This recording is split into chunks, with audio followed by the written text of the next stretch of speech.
শীতকালে বেগুন পোড়া টমেটো পোড়া দিয়ে খিচুড়ি খেতে কিন্তু বেশ ভালো লাগে।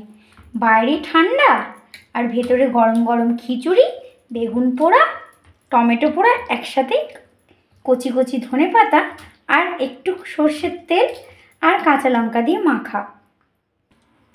আজকে রাত্রে তাই আমি অফিস থেকে এসেই বানিয়ে ফেললাম ফুলকপি, আলু আর কড়াইশুঁটি দিয়ে গরম গরম খিচুড়ি।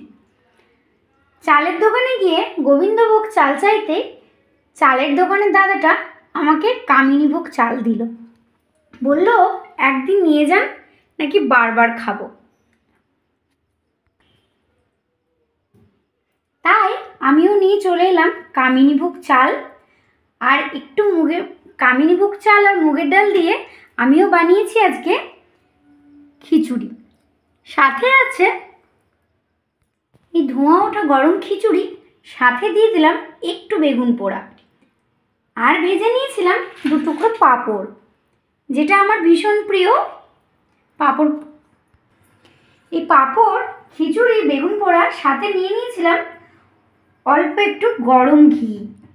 ঘিটা আমি আগের থেকে গলিয়ে রেখেছিলাম। খেতে কিন্তু এই শীতের রাতে অসাধারণ লাগে। আজকে রাত্রে আমি এই ডিনারই করব, গরম গরম খিচুড়ি, পাঁপড় ভাজা আর বেগুন পোড়া। আজকে রাত্রের ডিনার আমার এটা দিয়ে। তোমরা সবাই কে কী দিয়ে ডিনার করছো অবশ্যই জানিও, আর আমার পাশে থেকো।